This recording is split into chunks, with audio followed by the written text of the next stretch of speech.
Companheiros da família Céu, boa noite. É muito bom estarmos mais uma vez reunidos e unidos em torno dos ensinamentos do nosso Mestre Jesus. Hoje vamos dar continuidade ao capítulo 10.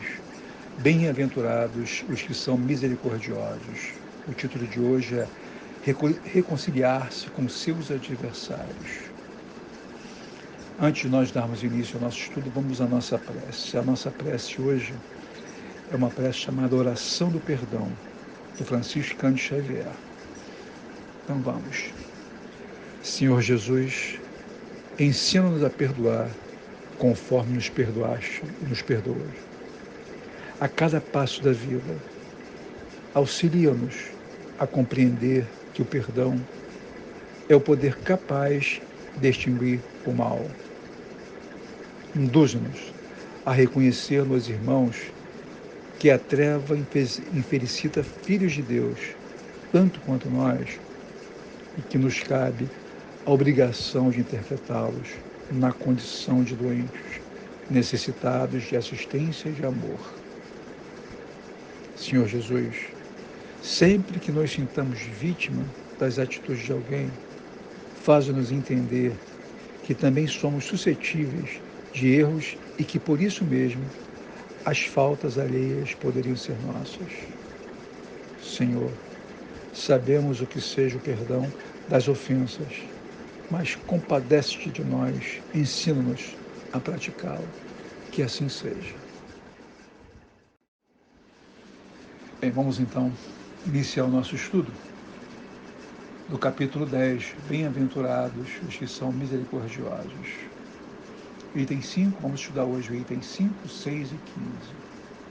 Reconciliação com os adversários. Vamos a um texto de Mateus, no capítulo 5, versículos 25 e 26, que é uma parábola de Jesus, que diz assim: Reconciliai-vos o mais depressa possível com o vosso adversário, enquanto estáis com ele a caminho, para que ele não vos entregue ao juiz, o juiz não vos entregue ao ministro da Justiça, e não sejais metido em prisão. Digo-vos, em verdade, que daí não saireis, enquanto não houverdes pago o último centavo. Mateus, capítulo 5, versículos 25 e 26. Parábola, né? Toda parábola é temporal. Ela foi vista, ela foi dada para a gente há muito tempo atrás, num contexto diferente. Mas hoje, praticamente 2000 anos depois, ainda tiramos dela lições e continuaremos a tirar, conforme a nossa evolução, o nosso entendimento e a nossa compreensão. Assim nós vamos aumentando os recursos e o aprofundamento necessário para compreendê-la. E cada vez que a gente vai fazendo isso, vamos tirando lições, que são essas que vão norteando a nossa vida. É por isso que vamos fazer um breve estudo dos aspectos dessa parábola, tá? Então nós vamos trabalhar alguns itens dessa parábola para a gente poder entender. Então vamos lá. Quando Jesus começa a falar, reconciliai-vos, buscando no dicionário Aurélio, percebemos que o sinônimo disso é paz, ou seja, estabelecer a paz. A paz que nós estamos buscando constantemente, e estamos fazendo isso ao longo de nossas vidas. Todas as vezes que o nosso coração está apertado, amargurado, é isso que nós buscamos fazer, estabelecer a paz. Ou seja, harmonizar os nossos pensamentos e os nossos sentimentos. É exatamente essa terapêutica que Jesus nos recomenda quando nos diz, reconciliai-vos. E continua ainda dizendo, o mais depressa possível. Ou seja, agora, enquanto estamos a caminho com aqueles dos quais nós temos algumas dificuldades de relacionamento, para mais tarde não sejamos cometidos de outros tantos problemas com dificuldades difíceis de desatar. Porque muitas vezes esses espíritos, levando grandes mágoas, se tornam aqueles inimigos ferozes do plano espiritual.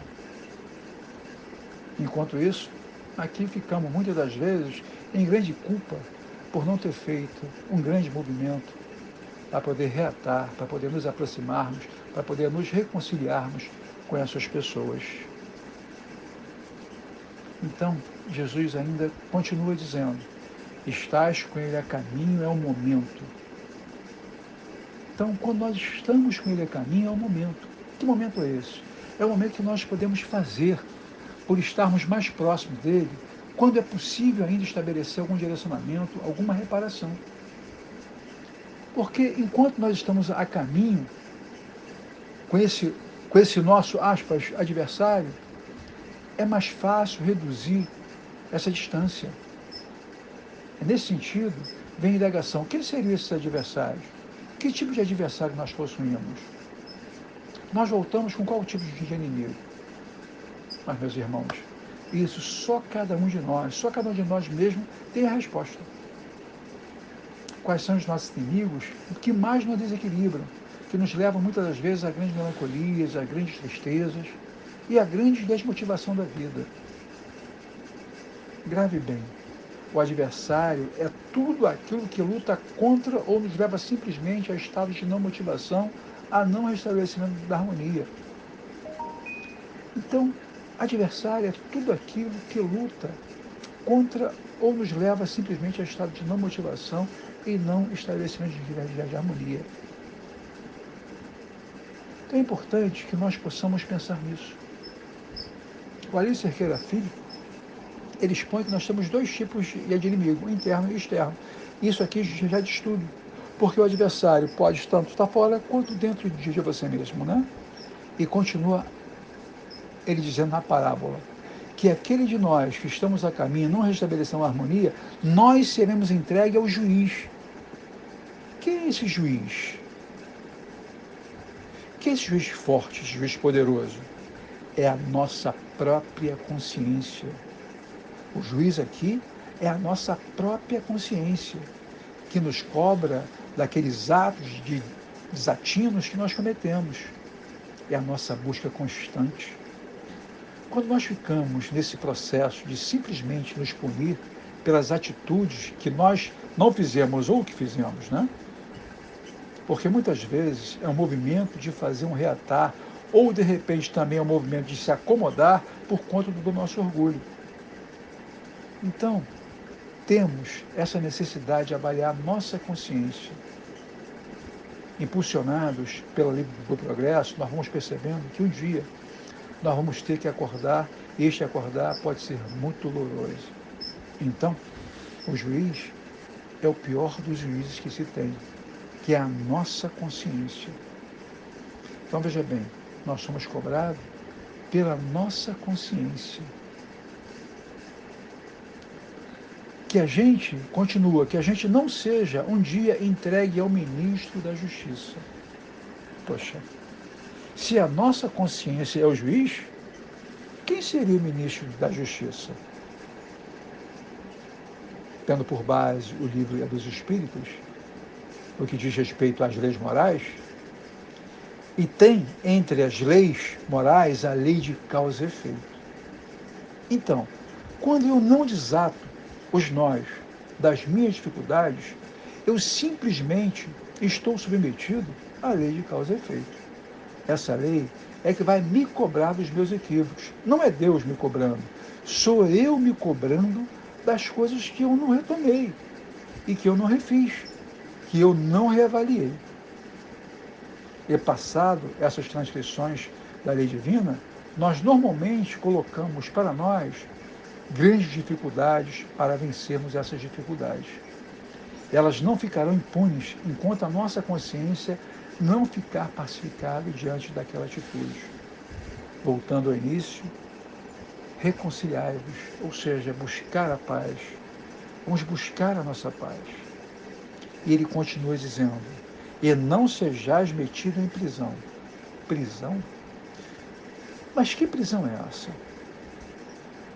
Como a gente pode falar de prisão? Como é que isso funciona? É a prisão do nosso corpo físico. Então, todas as vezes que eu não me reconcilio, eu vou trazendo de outras experiências dificuldades.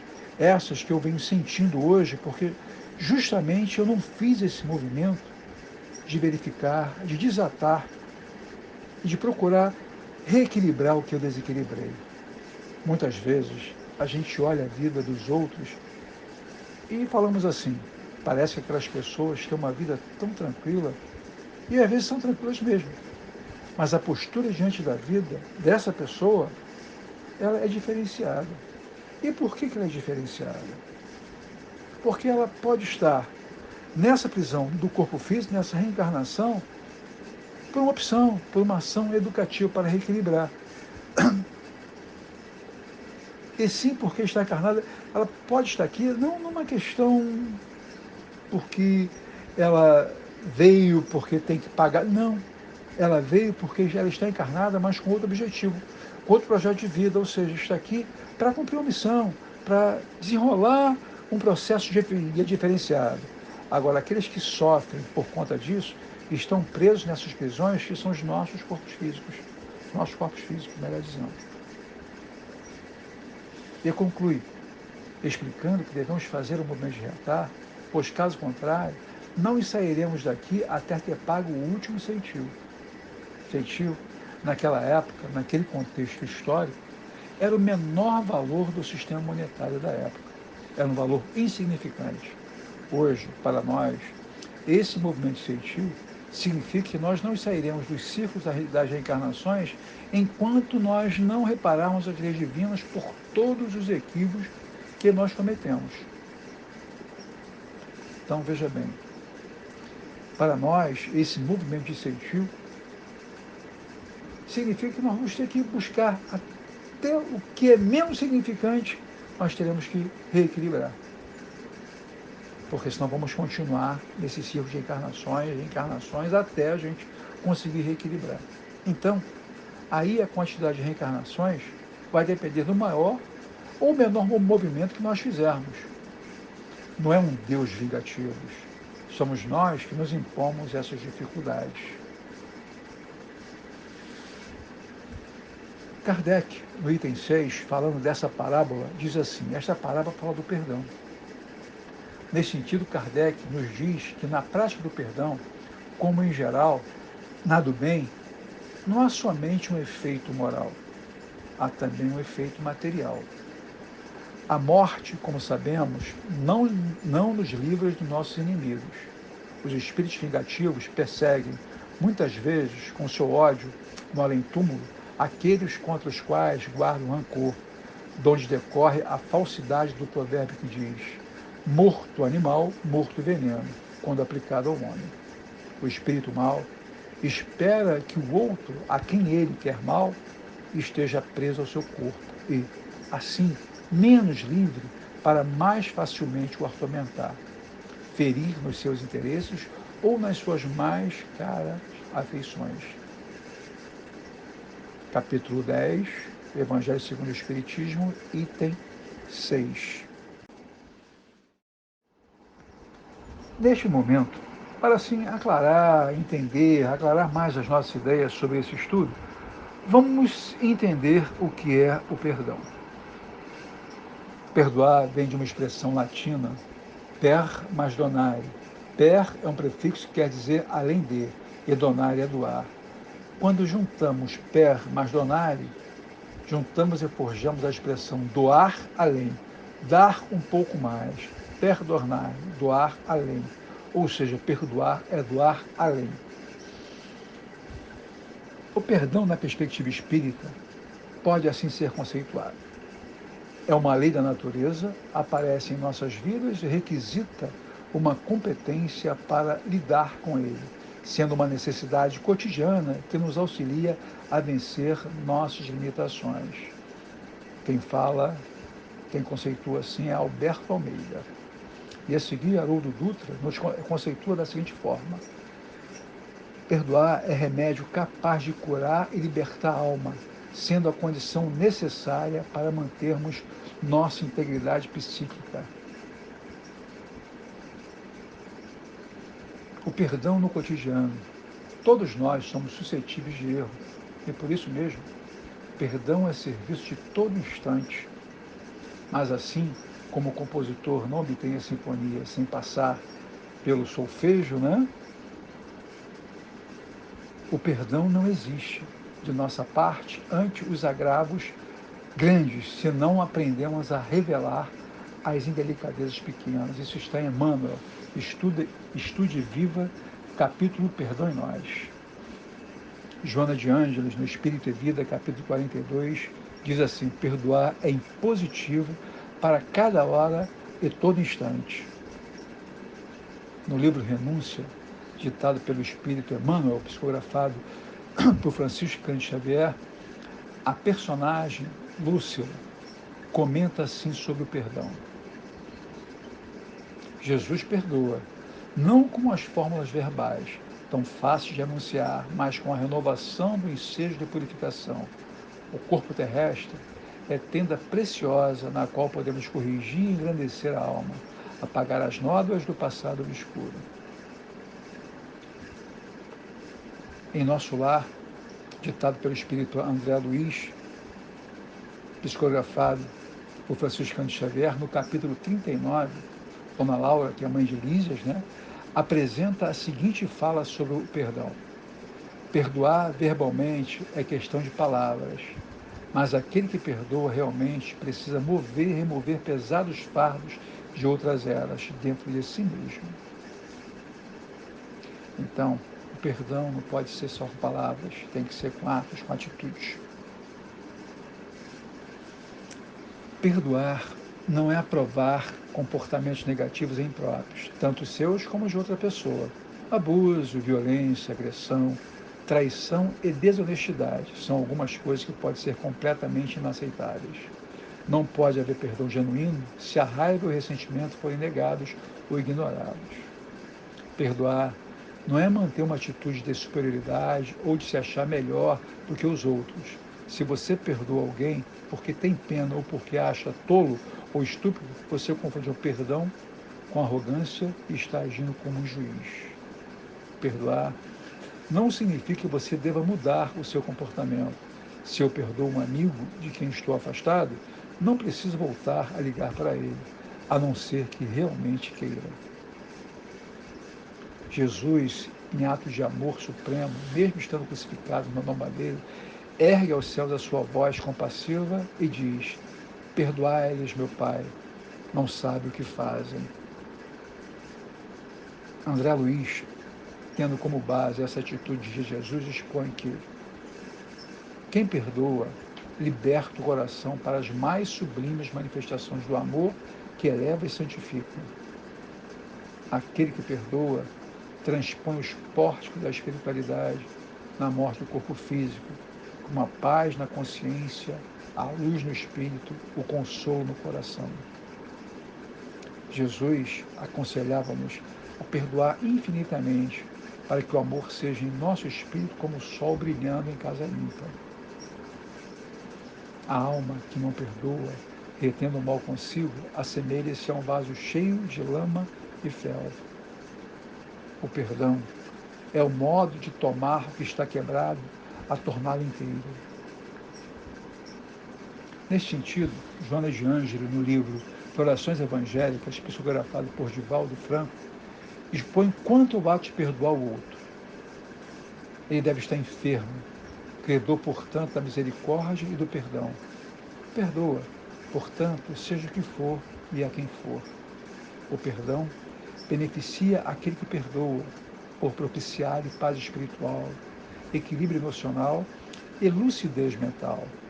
Felizes são os que possuem a fortuna do perdão para a estender largamente, sem parcimônia. O perdoado é alguém em débito, o que perdoou é espírito em lucro. Se não te permitires a ir à rebeldia, perdoarás.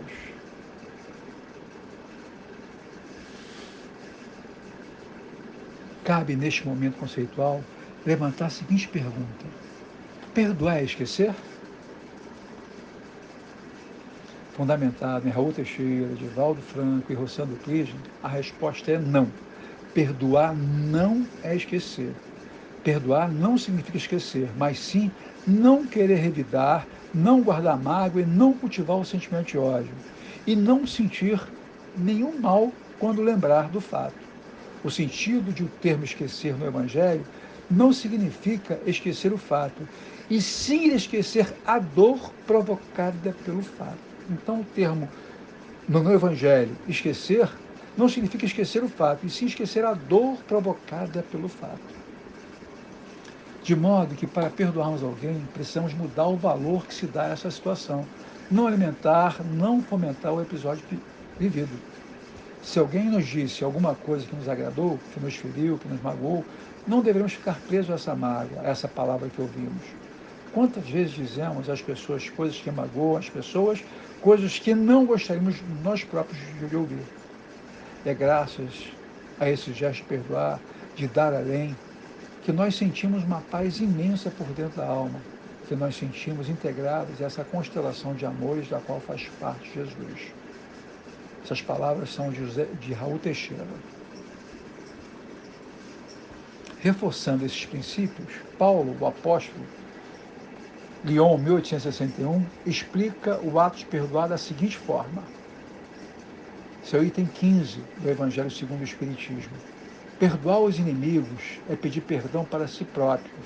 Perdoar os amigos é dar-lhes uma prova de amizade. Perdoar as ofensas é mostrar-se melhor do que era. Desta forma, faz sentido dizer que quando estamos perdoando o outro, estamos também exercendo o auto-perdão. Um é consequência do outro, porque somos com o outro como somos conosco mesmo. Neste contexto, cabe nós buscarmos entender o que é auto-perdão. Aí fomos buscar a ajuda da Joana de Ângeles, que diz que o auto-perdão é uma necessidade para luarizar a culpa, o que não implica em acreditar haver agido corretamente, ou justificar a ação infeliz. Significa dar-se a oportunidade de crescimento interior, de reparação dos prejuízos, de aceitação das próprias estruturas que deverão ser fortalecidas. Ou seja, nós entendermos que nós devemos nos perdoar não quer dizer que nós estejamos concordando com aquilo que nós fizemos, mas apenas entendemos que erramos e vamos procurar superar isso. Vamos procurar dar crédito que nós temos capacidade de superar, de ir além daquele erro. Né? Então, o auto-perdão é a necessidade de você luarizar essa culpa, você procurar trabalhar, se arrepender e procurar reequilibrar o que você desequilibrou com a sua falha. Né? Nesse sentido, é fundamental que possamos entender que a autoconsciência e o auto-perdão são duas virtudes fundamentais para a diluição da culpa. Porém, é necessário o treino do autoacolhimento amoroso, que precisa ser irrigado pelos 5 sentimentos básicos a saber: autoestima, autoaceitação, autoconfiança, autovalorização e autorrespeito. Esse exercício viabiliza a nossa autorrenovação, por amor e pelo amor, mas a manutenção do estado culposo impossibilita tudo isso. Ou seja, se nós ficarmos remoendo culpas, remorsos, e não nos arrependermos e procurarmos melhorar e superar aquele processo, nós vamos começar a afundar junto com o nosso problema. Aí a nossa autoestima some, a nossa autoaceitação some, a nossa autoconfiança some, a nossa autovalorização some e o nosso autorrespeito some. E nós vamos fazer o que sem isso? Então é importante nós termos o auto-perdão, para que possamos entender que erramos, que falhamos, que somos humanos, que entendemos o erro, vamos buscar, com arrependimento em cima desse erro, reequilibrar o que nós desequilibramos. Somente o auto-perdão nos libera para a reabilitação diante da consciência. Se assumirmos as responsabilidades do erro, nos esforçarmos reflexivamente para repará-lo. Então, para que nós possamos ter isso bem claro, o auto-perdão é fundamental para o nosso prosseguir, porque senão nós vamos entrar num sentimento de culpa muito grande, um remorso muito grande, e vamos ficar só remoendo o erro. E estamos fazendo o que para corrigi-lo? Para reequilibrar o que nós desequilibramos. Por isso é importante nós luarizarmos a nossa culpa, suavizarmos a nossa culpa, entendendo o nosso erro e buscar reparar, pelo nosso arrependimento, a falha cometida. O sentido do perdão e do auto-perdão na vida do espírita. Espírita, jamais vos esqueçais de que, tanto por palavras como por atos, o perdão das injúrias não deve ser um termo em vão, pois que vos dizeis espírita seja. Simeão Bordeaux, 1862, está no Evangelho segundo o Espiritismo. Ratificando esse pensamento, Emmanuel nos afirma que o perdão e o auto-perdão é o requisito essencial no erguimento da libertação e da paz.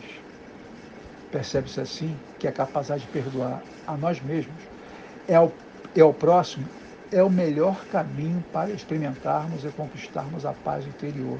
De volta lá atrás em Mateus, na fala de Jesus, reconciliai-vos, ou seja, buscar a paz.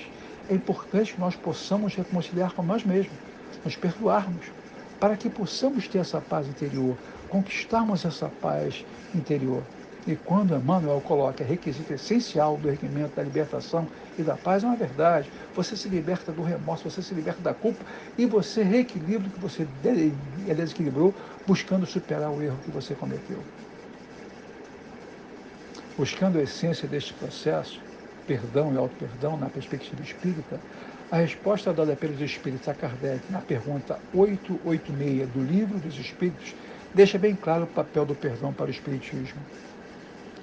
Kardec pergunta qual o verdadeiro sentido da palavra caridade, como entendia Jesus. Os espíritos respondem: benevolência para com todos, indulgência para com os outros, perdão das ofensas.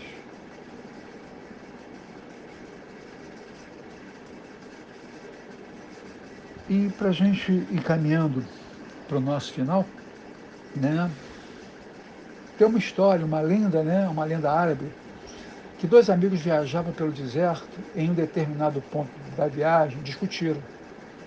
O amigo ofendido, sem nada dizer, escreveu na areia: hoje meu melhor amigo me bateu no rosto. Seguiram e chegaram ao oásis, onde resolveram banhar-se. O que havia sido esbofeteado começou a afogar-se, sendo salvo pelo amigo. Ao recuperar-se, pegou um estilete e escreveu numa pedra: hoje meu melhor amigo salvou minha vida.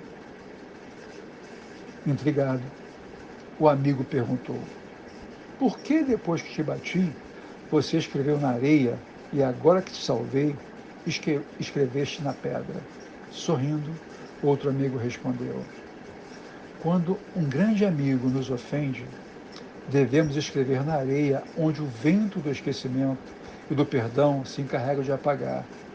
Porém, quando nos faz algo grandioso, devemos gravar na pedra da memória e do coração, onde vento nenhum do mundo poderá apagar. Vamos guardar o bem. Vamos deixar fugir, deixar embora as mágoas, os ressentimentos, né? As dores. Deixa fugir, deixa embora. Agora, o que é bom, guarda. O que é bom, registra no coração. Mágoa não. Mágoa registrada no nosso coração é igual quando nós temos na geladeira uma comida estragada. Toda vez que nós abrimos, é aquele cheiro horroroso. Cada vez que mais tempo que fica lá, mais o cheiro fica pior. Mágoa é assim. Então vamos guardar no coração e na nossa memória o que é bom, o que é belo, o que faz bem. Bom, essa foi a nossa reflexão de hoje.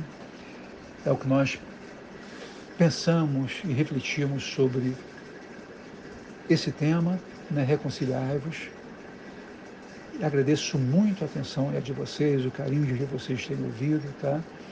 Que nosso Mestre Jesus continue nos abençoando, que possamos juntos atravessar este momento difícil. Vamos agora à nossa prece, tá? Que é uma prece também escrita pelo Espírito Emmanuel, tá? Do livro Palavras da Vida Eterna, lição 61, psicografado por Franciscano Xavier, que faz assim, que fala sobre o perdão. Toda vez que a moléstia te ameaça, recorres necessariamente aos remédios que te liberem da apreensão. Agentes calmantes para a dor, sedativos para a ansiedade. Em suma, a face de qualquer embaraço físico, procura reabilitar as funções do órgão lesado. Lembra-te de semelhante impositivo e recorda que há pensamentos enfermiços de queixa e mágoa, de prevenção e antipatia, a te solicitarem adequada medicação para que se te restaure o equilíbrio. E se nas doenças vulgares reclamas despreocupação em favor da cura, é natural que nos achaques do espírito necessites de esquecimento para que te refaçam as forças. O perdão é, pois, remédio santo para a euforia da mente na luta cotidiana. Tanto quanto não deves conservar detritos e infecções no vaso orgânico, não mantenhas aversão e rancor na própria alma. Perdoa a quantos te aborreço, perdoa a quantos te feram, perdoa agora, hoje e amanhã, incontinuamente. Recorda que todas as criaturas trazem consigo as imperfeições e fraquezas que lhes são peculiares, tanto quanto, ainda desajustados, trazemos também as nossas. É por isso que Jesus, o emissário divino, crucificado pela perseguição gratuita, rogou a Deus ante os próprios algozes: Pai, perdoa-lhes, porque não sabem o que fazem. E deixando os ofensores nas inibições próprias a cada um, sustentou em si a luz do amor que dissolve toda a sombra, induzindo-nos à conquista da luz eterna. Uma boa noite a todos.